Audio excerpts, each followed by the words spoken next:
अस्सलाम वालेकुम दोस्तों, आप लोगों को याद होगा जब बिटकॉइन नीचे चल रहा था, नीचे की रेंजेस के अंदर, जब मार्केट के अंदर फंडामेंटल सिचुएशन काफ़ी बुरी थी, टैरिफ वॉर को लेकर, एफईडी को लेकर सारी की सारी खबरें जो है बुरी आ रही थी और कोई अच्छी खबर वहाँ पे सुनाई नहीं दे रही थी। आप लोगों को याद होगा कि मैंने आपको चीज़ समझाई थी कि सारा मामला जो है ना अचानक ऐसे पलटा खाना स्टार्ट हो जाएगा कि आप सोचोगे यार ये मामला शुरू ही क्यों हुआ था। और वहाँ मैंने एक चीज़ समझाई थी कि ट्रंप ने जो पूरा यहाँ पे अफरा तफरी मचाई हुई ना अमेरिका के अंदर इकोनॉमी को लेकर और मुख्तलिफ मामलात को लेकर, इसके पीछे सिर्फ एक ही वजह है और वो है पैसा। ट्रंप को चाहिए पैसा। और वो कैसे आएगा? ज़ाहिर है मनी प्रिंटिंग के थ्रू आएगा। वो कैसे आएगा? जाहिर सी बात है जब एफओएमसी को मजबूर कर देगा ट्रंप के भाई आप जो है रेट कटिंग की तरफ जाओ, तब आएगा पैसा। तो यहाँ पे ट्रंप का मकसद बहरहाल बताया जैसे मैंने कि सिर्फ पैसा ही है और उसी के लिए सारी सिचुएशन क्रिएट की है इसने। अब टैरिफ के थ्रू भी उसको पैसा बनता हुआ दिख रहा है और मामला के थ्रू पैसा बनता हुआ दिख रहा है। तो जाहिर सी बात है मामला जो है उसी जानिब दिख रहे हैं हमें जाते हुए जहाँ पे हमने एक्सपेक्ट किया था। और अब यहाँ पे आप देखो तो अचानक से जो है ना आपको इर्द गिर्द से अच्छी खबरें सुनाई देना शुरू हो चुकी हैं। और कल एक और अच्छी खबर हमारे सामने आई है जहाँ पे जो जॉब्स डेटा आया है, जॉब्स रिपोर्ट आई है, वहाँ पर भी हमें एक पॉजिटिव सिचुएशन दिखी है और नंबर जो आया है वो एक्सपेक्टेशन से ज़्यादा अच्छा आया है। और बताया जा रहा है कि अप्रैल के अंदर जो बेरोजगारी है वो कम हुई है, जॉब्स इंक्रीज हुई हैं। तो एक दफ़ा फिर से ट्रंप ने वही झंडा बुलंद किया है, वही आवाज़ दोबारा लगाई है कि भाई एफडी आप जो है रेट कटिंग करो, हालात अच्छे हैं, आप लोगों ने फजूल में टैरिफ को हवा बनाया हुआ है। और ट्रंप यहाँ पर फिर से दबाव बनाता हुआ हमें दिख रहा है एफओएमसी के ऊपर। और इसी जॉब्स रिपोर्ट के बाद हमने देखा कि यहाँ पे गोल्ड जो है जो कि यहाँ पे मुसलसल पंप कर रहा था और रीज़न ज़ाहिर एक था कि भाई मार्केट के अंदर अनसर्टेनिटी थी, वो यहाँ पे गिरना शुरू हो गया और लोगों की रिस्क एपिटाइट जो है वो यहाँ पे हमें इंक्रीज होती हुई दिखी। लोग अब रिस्क लेना चाह रहे हैं और अपने पैसे को वो यहाँ पे सेफ एसेट से अब थोड़ा सा अनरिस्की एसेट्स की तरफ भी मुंतकिल कर रहे हैं। और ये रुझान दोस्तों आपको इंशाल्लाह कमिंग डेज में, कमिंग मंथ्स में भी दिखेगा अगर कोई दोबारा से ट्रंप जो है वो यहाँ पे गंद नहीं मचाता। तो यहाँ पे अभी तक ओवरऑल सिचुएशन जो है उसी तरफ जाती हुई हमें दिख रही है जैसा मैं एक्सपेक्ट कर रहा था और जैसा मैं आपको मुसलसल फंडामेंटली एक्सप्लेन करता रहा हूँ। तो इन सब के बाद दोस्तों आपको अंदाज़ा हो चुका होगा कि इस टाइम मार्केट का सबसे बड़ा इवेंट जो है वो है एफओएमसी मीटिंग, जो कि 6 और 7 तारीख को होगी। और 7 तारीख को पाकिस्तानी टाइम के हिसाब से रात में 11:30 बजे वो दिन होगा, वो बड़ा दिन होगा जहां पे हमें सुनने को मिलेगा कि इस बार भी जो नंबर है वो अनचेंज्ड है या फिर फाइनली जो है हम रेट कटिंग की तरफ जा रहे हैं। इस बार एनालिस्ट जो है वो काफ़ी पुरुमीद है और वो ये एक्सपेक्ट कर रहे हैं कि कोई अच्छी खबर जो है सुनने को मिल सकती है, चाहे बहुत अच्छी ना सही, बट यहाँ पे एक अच्छा दिन जो है लोग एक्सपेक्ट कर रहे हैं कि 7 तारीख होगी। अब देखेंगे दोस्तों फाइनली उस दिन क्या होता है और जेरम पॉल को सरप्राइज देते हैं मार्केट को या फिर वैसा ही होता है। जो भी होगा इंशाल्लाह मैं टेलीग्राम पर भी, डिस्कॉर्ड पर भी उस दिन जो है आपको तमाम अपडेट्स देता रहूंगा। तो ये दोस्तों फिलहाल के लिए फंडामेंटल सिचुएशन है और यहाँ पे इसी का असर हमें मार्केट में दिख भी रहा है। आप चाहे यूएसए के स्टॉक्स देख लो, आप चाहे यहाँ पे क्रिप्टो देख लो, क्रिप्टो के अंदर भी लास्ट 7 to 8 डेज से मुसलसल हमें जो है मार्केट ग्रीन दिख रही है।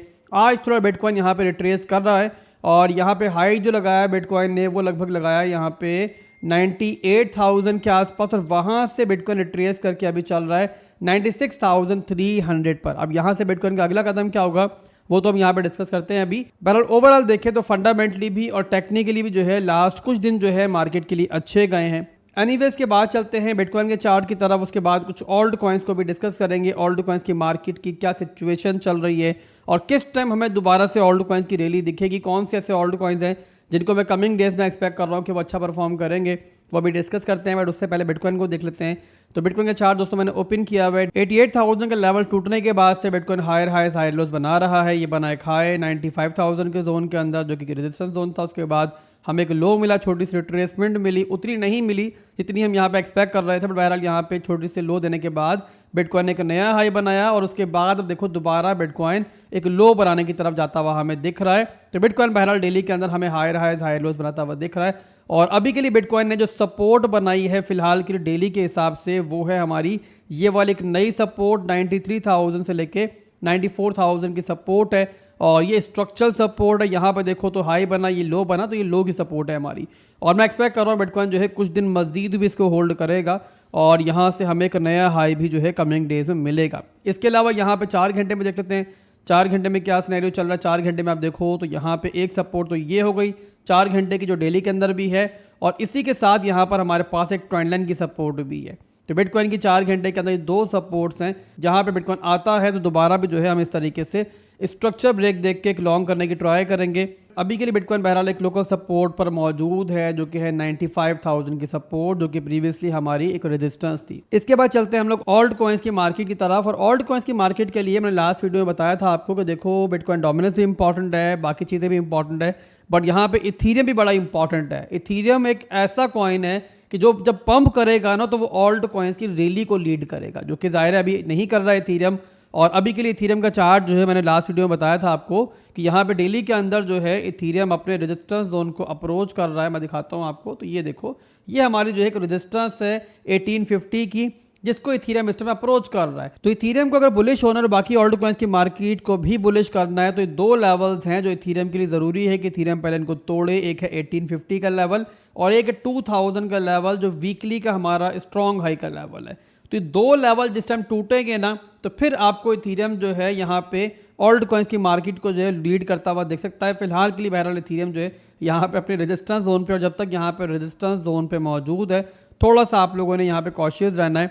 और यहाँ पे एक बात याद रखो, लेवल टू लेवल ट्रेडिंग के अंदर जो है ना यहाँ पे 10% अगर ऊपर एंट्री हो जाए तो बेटर होती है बनस्बत इसके कि आप रेजिस्टेंस लेवल पर जो है एंट्रियाँ बनाओ, अगर पहले आपने इथीरियम में नीचे एंट्री नहीं बनाई है। तो या तो इथीरियम दोबारा इस तरीके से डिमांड जोन पे आए तो एंट्री बन सकती है, अदरवाइज इथीरियम जब इस लेवल को तोड़ेगा ना तो पुल बैक के अंदर जो है एंट्री बनाई जा सकती है। तो ये इथीरियम का जल्दी से मैंने सिनेरियो आपको बता दिया है टेक्निकली क्या चल रहा है यहाँ पे। इसके बाद चलते हैं एक और इंपॉर्टेंट चीज़ की तरफ, और वो है इथीरियम डोमिनेंस। इथीरियम डोमिनेंस दोस्तों अपने ऑल टाइम लो पे पहुंची हुई है। लास्ट टाइम इथीरियम की डोमिनेंस यहाँ पर जो है 2017 के अंदर थी, और अब यहाँ पर जो है इथीरियम ने अपना एक नया ऑल टाइम लो जो है उसके बाद बना दिया है।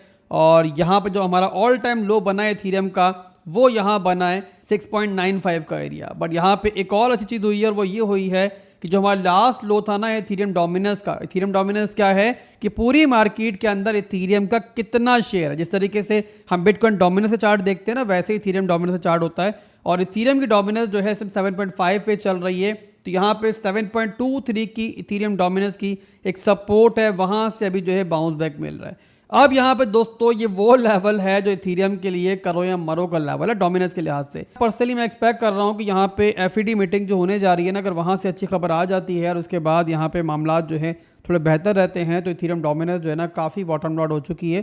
तो यहाँ पे मेरे ख्याल से इथीरियम को अब जल्द जो है रिकवरी की तरफ जाना चाहिए, मैं एक्सपेक्ट कर रहा हूँ।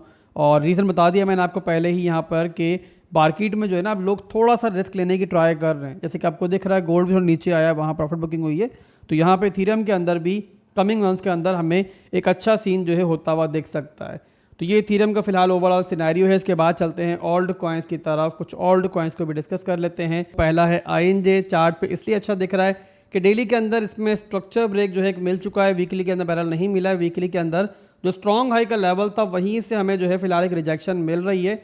बट यहाँ पे मैं अनकरीब एक्सपेक्ट कर रहा हूँ कि एक रिट्रेसमेंट के बाद एक लो बनाने के बाद दोबारा एक हाई बनाएगा। तो यहाँ पे अगर आप लोग इसमें एंट्री बनाना चाह रहे हो तो यहाँ पे $9 से लेके 7.35 तक ये पूरे का पूरा एरिया है, जहाँ पे जो है ना आप 2 से 3 पार्ट्स में इसको एक्यूमुलेट करने की ट्राई करो जितनी आपको रिट्रेसमेंट मिलती है, और स्टॉप लॉस लगाओगे आप लोग इस लो से नीचे। इसके अलावा टारगेट्स की बात करूँ तो कमिंग डेज के अंदर जो है ना मैं इसको एक्सपेक्ट कर रहा हूँ कि ये आपको 13 से लेके $16 की रेंज में जो है यहाँ पे दिख सकता है। ये इसकी वीकली की रेजिस्टेंस है जो कि पहले सपोर्ट थी। तो यहाँ पर मैं एक्सपेक्ट कर रहा हूँ कमिंग डेज में हमें INJ दिखेगा। तो यहाँ पे आप आहिस्ता आहिस्ता नीचे के डिमांड जोन जो बताया मैंने आपको वहाँ पे आप एंट्री बनाने की ट्राई करो। ये हो गया INJ। इसके अलावा रेंडर में भी नजर रखो आप लोग, रेंडर का चार्ट भी अच्छा ही दिख रहा है मुझे। और रेंडर के चार्ट पे ये है कि डेली के अंदर भी वीकली के अंदर भी जो है हमें जो स्ट्रॉन्ग हाई का जोन था वो टूटता हुआ दिख रहा है। उसके बाद अभी रेंडर ने एक हाई बनाया है, तो यहाँ पे रेंडर के अंदर बाइंग करना चाह रहे हो अगर आप लोग तो यहाँ पे ये जोन है जहाँ पे जो है ना रेंडर में आप एंट्री बना सकते हो। एक तो है 4.26 का जोन, और इनकेस अगर नीचे आता है तो 3.5 का जोन जो है ना यहाँ पे आप जो है सेकंड एंट्रीज में देख सकते हो। तो ये कुछ ओल्ड कॉइन्स है जो सिर्फ स्पॉट में आप देख सकते हो। तो अभी के लिए बस इतना ही था। इंशाल्लाह नेक्स्ट वीडियो में फिर से मिलेंगे। दुआ में याद रखिएगा। अल्लाह हाफिज।